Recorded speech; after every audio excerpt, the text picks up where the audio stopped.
Hi guys! Good afternoon. Si Judy Kawasoy po ito. Okay, may gusto akong i-share sa inyo.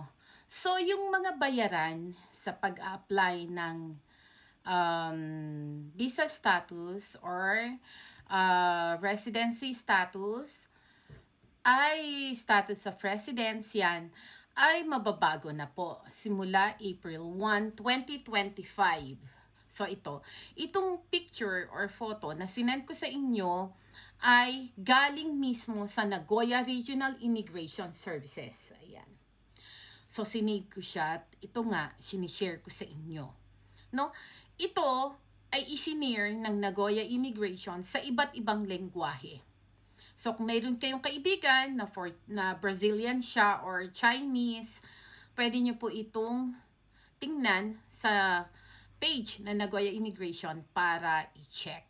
Okay, so tingnan nyo starting April 1. So, yung mga applications accepted ng hanggang March 31 ay dito pa rin sa lumang presyo. Okay?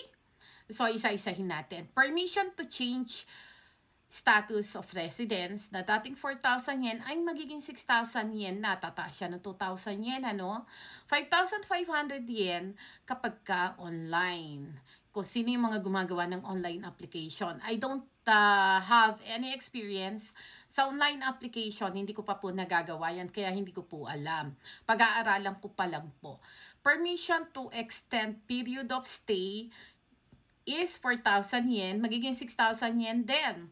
5,000 yen, 500 yen naman sa online.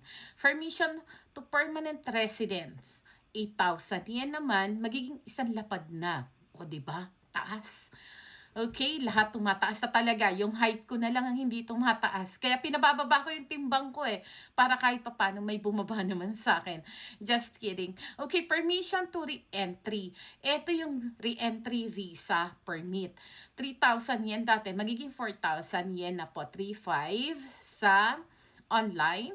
Yung multiple re-entry visa naman, dating 6,000 yen, magiging 7,000 yen na siya, na magiging 6,500 naman sa online. Issuance of Certificate of Authorized Employment, ito yung Shuro Shikaku. Shuro Shikaku Kyokan naman, ay 1,200 yen, magiging 2,000 yen na siya. 1,600 yen sa online. Issuance of Registered User Card. Ito na yung, ito yung Xavier Shikaku na 2,200 yen. Sorry, 4,000 yen.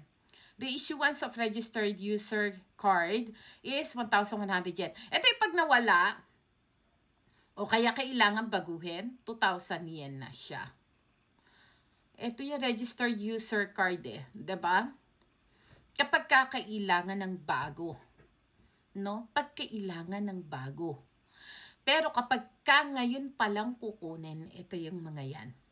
Okay?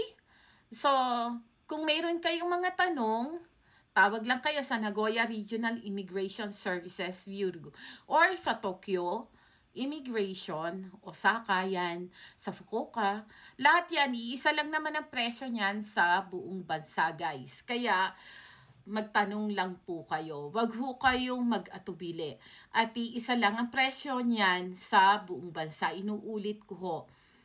Ang shirase na to or ang announcement na to about sa Shunyu Inshi or stamp na ginagamit or binibili sa pagbabayad ng pag-a-apply ng residency status or visa status or visa ay magbabago na. Tataas na po. Magmamahal na pagdating sa April 1, 2025. Kaya, please be informed po. Shinare ko lang po sa inyo at sana ay nakapagbigay ng karagdagang impormasyon para sa lahat. Okay? So, I hope this will help you understand everything. May Tagalog din po nito. Tingnan nyo na lang po sa page ng immigration. Okay? Shinare ko yung English, okay, para mas maintindihan po ng lahat, okay? So guys, sana nakatulong po sa lahat. Kung may tanong po kayo, tawag lang po kayo sa immigration. Okay, thank you guys. Bye!